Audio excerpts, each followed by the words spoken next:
Chairs of Treasury Select Committee calling out the irresponsible behaviour of Liz Truss and her ministers in the Treasury when families are paying... Now, was this excellent Labour Minister Darren Jones absolutely right to mention the Liz Truss mini-budget here, where on the 7th of July, Mr Charisma himself, Mel Stride, asked a question about the government's performance against the fiscal rules. Well, the Chief Secretary to the Treasury, Darren Jones, said the government doesn't give constant updates on its financial forecasts. Instead, an independent body called the Office of Budget Responsibility, or the OBR, reviews how the government is doing financially, and in its latest report from March, the OBR said the government is on track to meet its financial goals 2 years earlier than planned, and the same was said in the previous autumn budget. Now, this approach is a deliberate and responsible choice, and in contrast, the previous Conservative government lost control of the public finances, and people are still feeling the impact, especially through higher mortgage costs, which many blame on decisions made during Liz Truss's time as Prime Minister. And the Chancellor will ask the OBR to create a new forecast in the autumn for the upcoming budget as usual, and the government remains committed to sticking to its financial rules. Now, the Chancellor will ask the OBR to create a new forecast in the autumn for the upcoming budget as usual, and the government remains committed to sticking to its financial rules. And because of the government's financial discipline, it has been able to invest billions in things like schools, hospitals, homes, public transport and safety, and any financial future plans will be shared in the budget as is standard practice.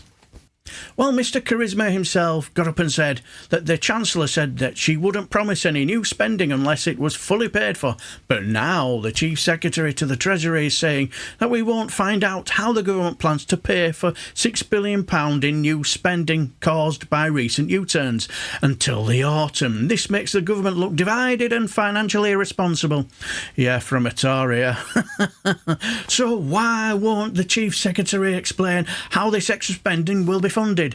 There are only two possible reasons. Either the government doesn't know how it will pay for it, or it does know but won't tell the public. Either option is unacceptable. Also, the Chief Secretary says decisions will be made during the usual budget process.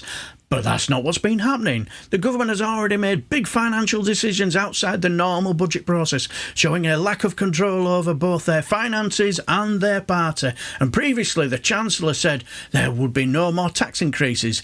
Is that still true? Can the Chief Secretary promise there won't be any wealth tax or increase in income tax, national insurance or VAT?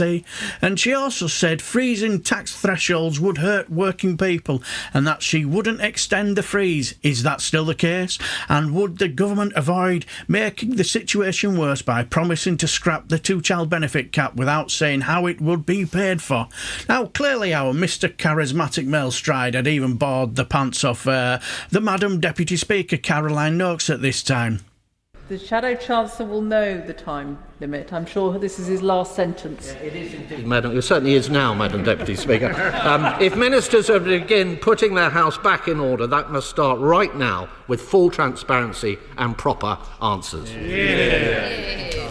Thank you, Madam Deputy Speaker. I think the House knows what losing control of the public finances looked like, because under the Conservative government, when interest rates went through the roof, when there was chairs of Treasury Select Committee calling out the irresponsible behaviour of Liz Truss and her ministers in the Treasury, when families were paying higher mortgage paces, that, Madam Deputy Speaker, is what losing control of the public finances looked like, and that's why the party opposite lost control of government and are in opposition today.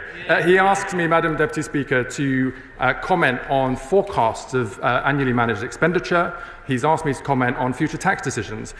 He's a man, Madam Deputy Speaker, that knows how this works. All of that happens with a forecast and a budget, which will happen in the autumn. Yeah.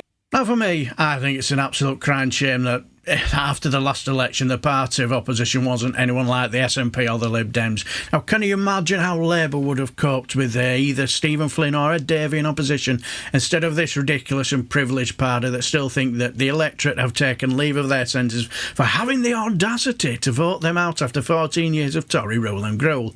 And I've watched a lot of Parliament, and here's what I've seen since the election, in my personal view. A party that spent 14 years in opposition is now struggling to deal with being in power, while a party that was in power for 14 years is now struggling to deal with being in opposition. And for me personally, I think they should keep reminding people that it was Liz Truss and the Tories who lost control of the economy.